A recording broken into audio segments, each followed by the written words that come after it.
লোকনাথ, লোকনাথ উঠে বাবা, লোকনাথ।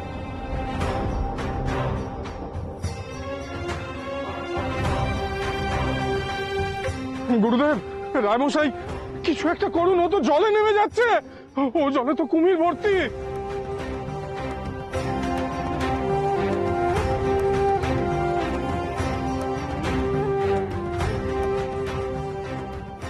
সত্যি তো, কি হবে এখন ঠাকুর মশাই? এতগুলো কুমিরের হাত থেকে লোকনাথ রক্ষা পাবে কি করে? লোকনাথ বাবা, তুমি উঠে এসো, কুমিরের ঝাঁক এগিয়ে আসছে, বোকামু করো না বাবা, উঠে এসো লোকনাথ।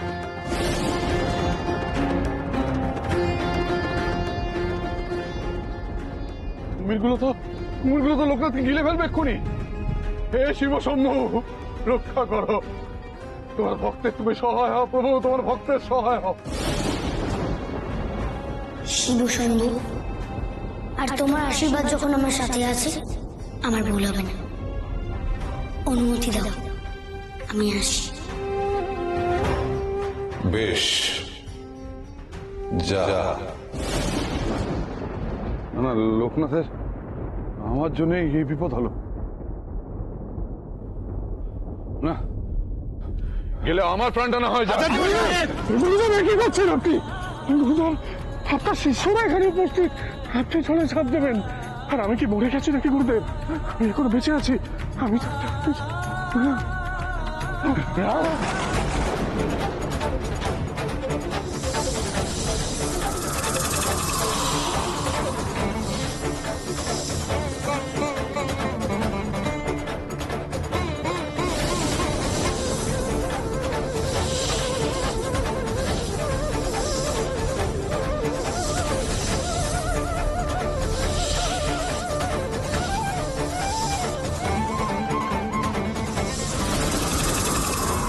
বাবা দেখো, সাপগুলো কিরম কুমিরগুলোকে আটকে রেখেছে।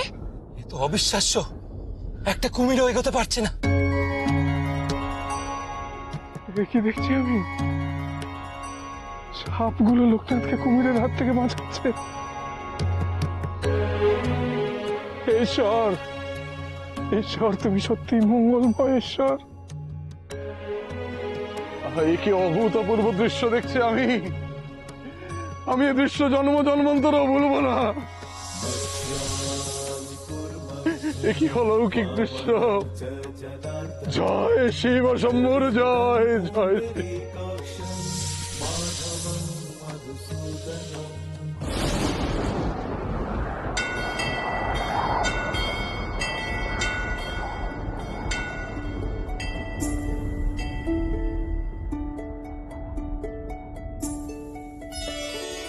আকাশের কোণে মেঘ সরে যায়,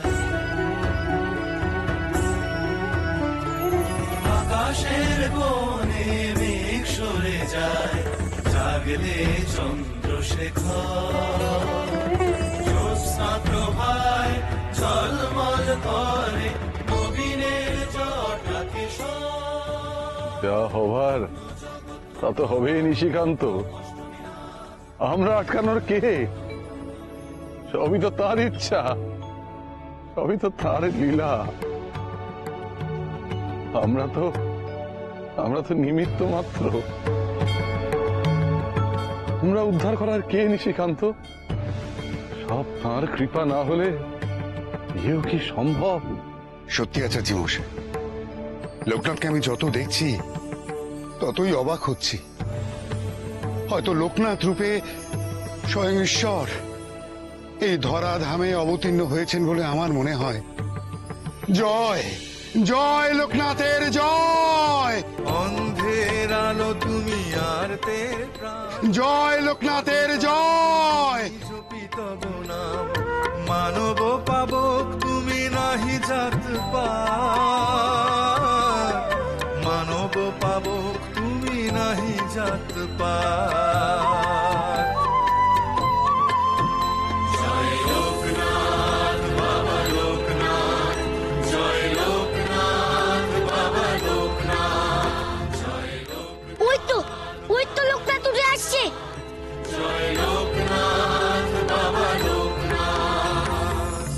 সত্যি লোকনাথ, তুমি ধন্য, তুমি ধন্য লোকনাথ, তুমি ধন্য। না, কি হয়েছে মা? এমন করছেন কেন? বড় অঘটন হয়ে গেছে রে বৃন্দা, বড় অঘটন হয়ে গেছে। অঘটন?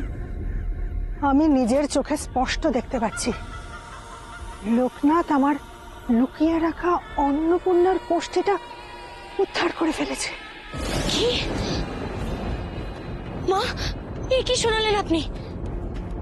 তবে আমার কি হবে মা? আমার কি হবে? তাহলে বিশ্বর সাথে অন্নপূর্ণার বিয়েটা হয়ে যাবে মা? চুপ কর বৃন্দা, এদিকে এত বড় একটা সর্বনাশ হয়ে গেল। আমার সারা জীবনে সমস্ত সাধনা ব্যর্থ হয়ে যাচ্ছে, আমার সব স্বপ্ন চোখের সামনে ধূলিসাৎ হয়ে যাচ্ছে, আর তুই বলে আছিস একটা ক্ষুদ্র স্বার্থ। আমাকে বাঁচান মা, মা কিছু একটা করুন মা। এত ছোটখাটো বিষয়ে ভেঙে পড়লে চলবে না বৃন্দা, আমাদের অনেক দূর যেতে হবে, অনেক বড় লক্ষ্য পূরণ করতে হবে। একটা বড় খেলায় জিততে হলে কখনো কখনো ছোট খেলায় হারতেও হয়। দু পা এগোনোর জন্য কখনো এক পা পিছোতেও হয়, আর তাতে আখেরে লাভই হয়। চোখের জলের অনেক মূল্য রে পাগল, জমিয়ে রেখে দে, পরে কাজে লাগবে। তুই বলছিলি না বিশ্ব শুধু তোর? হ্যাঁ মা, বিশ্ব শুধু আমার, শুধু আমার। আমি ওকে কারোর হতে দেব না। বিশ্ব আমার মা। তাহলে তার জন্য প্রস্তুত হ বৃন্দা। লোকনাথ আর ওই ভগবান আচার্য যেভাবে কৌশলে আমাকে পরাজিত করছে, আমিও ঠিক তেমনি ভাবে ওদের পরাস্ত করব। লোকনাথকে সরাসরি এইভাবে আমি পরাস্ত করতে পারবো না, তাই আমাকে একটা অন্য রাস্তা বেছে নিতে হবে। আর সেই রাস্তায় আমার সবচেয়ে বড় অস্ত্র হবে স্বয়ং বিশ্বনাথ।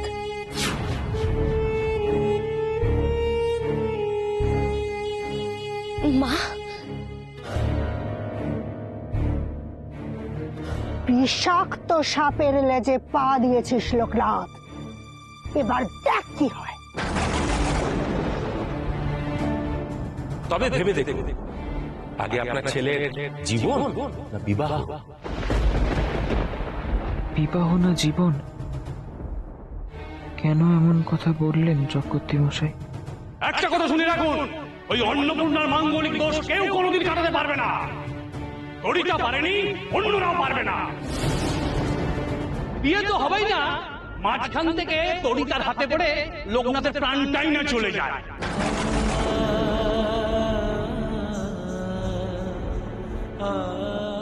আমার বিয়ে হলে আমারই কোনো কাছের মানুষের মৃত্যু হতে পারে?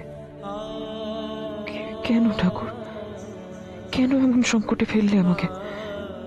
কি হবে এখন?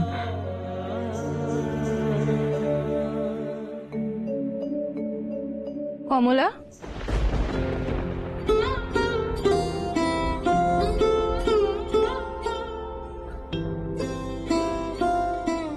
মা ঠাকুরুন, আপনি কেমন আছো কমলা? লোকনাথের কোনো খোঁজ পেলে? না, এখনো অব্দি ওর কোনো খোঁজই পাইনি।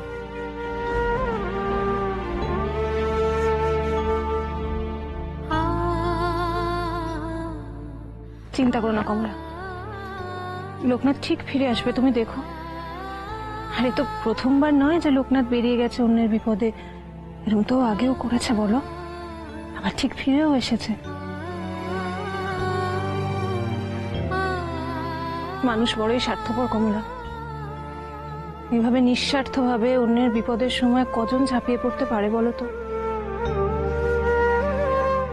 আমরা তো পারি না, কিন্তু লোকনাথ সেটা পারে। আর তাই লোকনাথের মাথার উপরে সবসময় ভগবানের আশীর্বাদ থাকে।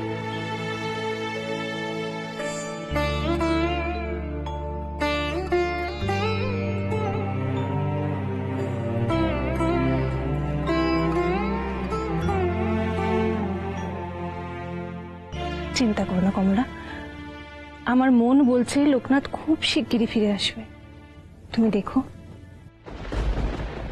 আমার বিয়ের জন্য ভাই নিজের জীবন বিপন্ন করে জঙ্গলে গেছে অন্যর কোষ্ঠী ছক নিয়ে আসতে, কিন্তু কিন্তু কি হবে ছক এনে? চক্রবর্তী মশাই যে বললেন অন্যর মাঙ্গলিক দোষ কাটবে না কখনো। আমার কথা শোনো কমলা, সব ঠিক হয়ে যাবে, তুমি দেখো, এত চিন্তা করো না। তোমার ছেলের বিয়ে সুস্থভাবেই সম্পন্ন হবে। একটা কথা শুনে রাখুন, ওই অন্নপূর্ণার মাঙ্গলিক দোষ কেউ কোনোদিন কাটাতে পারবে না। তরিটা পারেনি, অন্যরাও পারবে না। না, ভালোভাবে সম্পন্ন হবে না। বিয়ে তো হবেই না, মাঝখান থেকে তরিতার হাতে পড়ে লোকনাথের প্রাণটাই না চলে যায়। তবে ভেবে দেখুন, আগে আপনার ছেলের জীবন না বিবাহ? ভাই, আমার জন্য তোকে আর কষ্ট করতে হবে না। এসো এসো লোকনাথ, তোমার অপেক্ষাতেই যে আমরা ছিলাম। এসো বাবা, এসো। আমি জানতাম রে, কেউ না পারলেও তুই পারবি। আয় ভাই, আয়।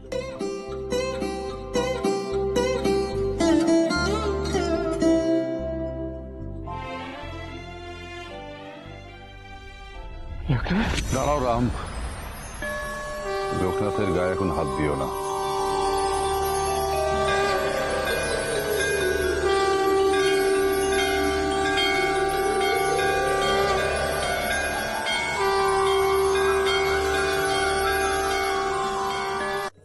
তোমাদের জন্য আজ আমি এই কাজ করতে পারলাম গো। আমাকে পথ দেখিয়ে নিয়ে আইলে, আবার এখানে এসে কুমিরের হাত থেকে রক্ষা করলে। আমি তোমাদের কাছে ঋণী রইলাম। আমার শত কোটি প্রণাম তোমরা নিও।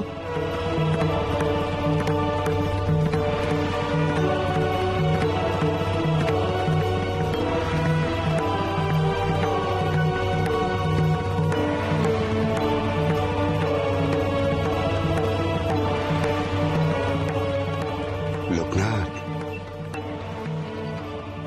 গুরুদেব, এই যে অন্নপূর্ণা দিদির কোষ্ঠী ছক আমি নিয়ে এসেছি। অন্নপূর্ণা দিদি আর বিশ্বদাদার বিয়েটা হবে তো গুরুদেব? ওরে লোকনাথ, তুই যে কত বড় কাজ করলি সে আমি বলে বোঝাতে পারবো না রে। দুটো জীবন তুই বাঁচিয়ে দিলি। বলো না গুরুদেব, বিয়েতে আর কোনো অসুবিধা হবে না তো? না রে, আর কোনো অসুবিধে নেই। কিন্তু লোকনাথ, তুই এই স্থান জানতে পারলি কি করে? আমি তো জানতে পারিনি। গুরুদেব, তোমার অজানা কি কিছু আছে? তোমার কৃপা ছাড়া আমি তো কিছুই করতে পারি না। ধ্যানে বসেই তো আমি জানতে পেরেছি। কিন্তু লোকনাথ, এটা নিয়ে কি করতে হবে? পদ্মা বন থেকে কোষ্ঠীচ্ছক উদ্ধার করে প্রথমে বেলকাঠটি যজ্ঞ করে শুদ্ধ করতে হবে, তারপর ওই বেলটি যজ্ঞের আগুনে আহুতি দিতে হবে। কিন্তু এই বর্ষাতে ঘন জঙ্গলে ন্যাড়া বেল গাছ পাবো কোথায়? সব তো আগাছায় ভরে গেছে। এখানে ন্যাড়া বেল গাছ পাওয়া মনে হচ্ছে অসম্ভব। চিন্তা করো না বাবা, ওই ন্যাড়া বেল গাছ এই জঙ্গলেই আছে। আমরা ঠিক পেয়ে যাব। আমার মনে হয় এই সরোবরের উত্তর দিকে গেলেই ন্যাড়া বেল গাছ পাওয়া যাবে। যাবো গুরুদেব। নমামি শশিনাং ভক্ত্যা শম্ভুর্মুকুটভূষণম। ও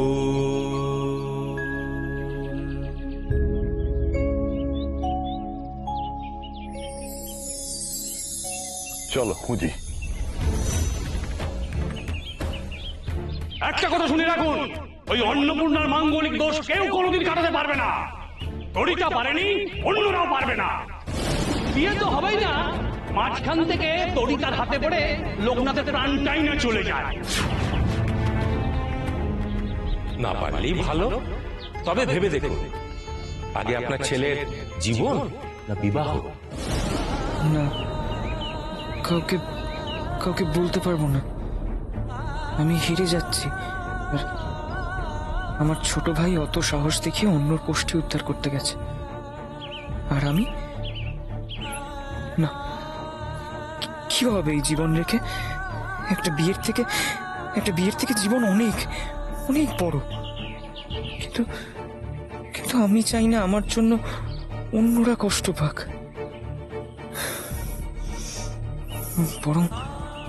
বরং এখান থেকে চলে যাওয়াই ভালো।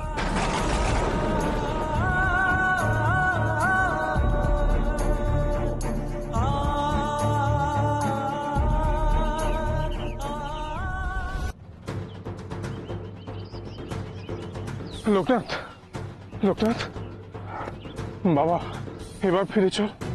এই গভীর জঙ্গলে একটা গাছ তুই কোথায় খুঁজবি বলতো? শুধু শুধু এরকম গোলক ধাঁধার মতো ঘুরে বেড়াবি? না বাবা, আমার মন বলছে আশেপাশে কোথাও ন্যাড়া বেল গাছটা আছে। আর একটু খুঁজি,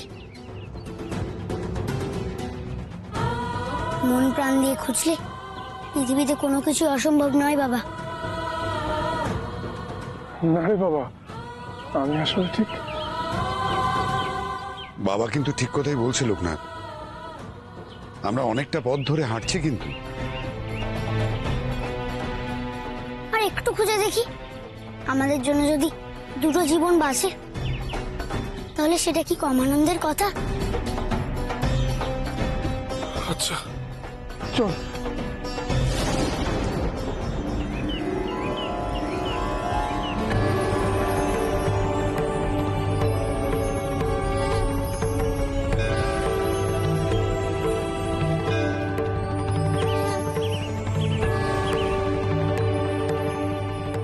বেনি, তাড়াতাড়ি আয়, পেয়ে গেছি। ওই দেখ, ওই তো নারাবেল গাছ।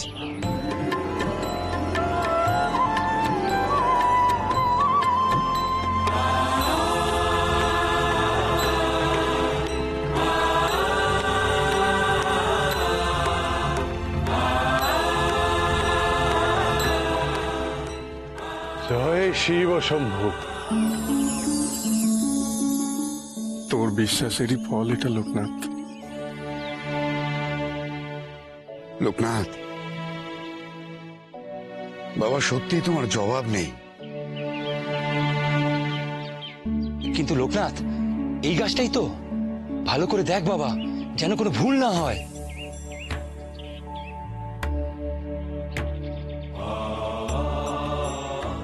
পদ্মা বন থেকে কোষ্ঠীচ্ছক উদ্ধার করে প্রথমে বেলকাঠটি যজ্ঞ করে শুদ্ধ করতে হবে, তারপর ওই বেলটি যজ্ঞের আগুনে আহুতি দিতে হবে। হ্যাঁ গো, এই সেই বেল গাছ, কোনো ভুল নেই হিসেবে। তাহলে লোকনাথ, আমরা এই গাছের কাঠ সংগ্রহ করতে পারি? বেশ, তবে তোমরা তাই করো, কিন্তু একটা কথা মনে রেখো, এই গাছের কাঠ দিয়ে যজ্ঞ করে অন্নপূর্ণা দিদির কুষ্টি শুদ্ধ করতে হবে। তবে অন্নপূর্ণা দিদির মাঙ্গলিক দোষ কাটবে, বিশ্বদাদার সঙ্গে বিয়ে হবে, আর কোনো অসুবিধা থাকবে না।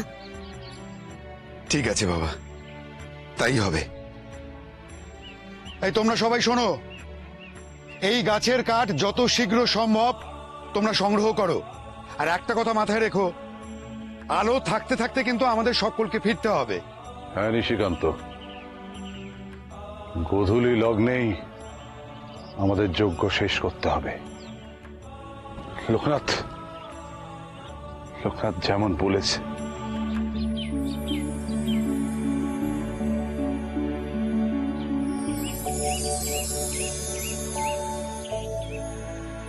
না বাবা, আমরা ওই পথ দিয়ে নয়, ওই পথ দিয়ে যাব। কেন রে বাবা, আবার কি হলো? জানি না, আমার মন বলছে ওই পথ দিয়ে যেতে। কিন্তু লোকনাথ, এই পথ দিয়ে যেতে গেলে তো আমাদের অনেক ঘুরে ঘুরে যেতে হবে বাবা। বলছি ফিরতে অনেক দেরি হয়ে যাবে, তার থেকে আমরা এই পথ দিয়েই যাই। দেখ লোকনাথ, গোধূলি লগ্নের মধ্যে যজ্ঞ শেষ করতে হবে। সময় মতো পৌঁছতে না পারলে। আচ্ছা জি মশাই, লোকনাথ যখন চাইছে তখন আমরা না হয় ওই পথ দিয়ে যাই। কি লোকনাথ, তুমি খুশি তো? হ্যাঁ জমিদার মশাই। চল।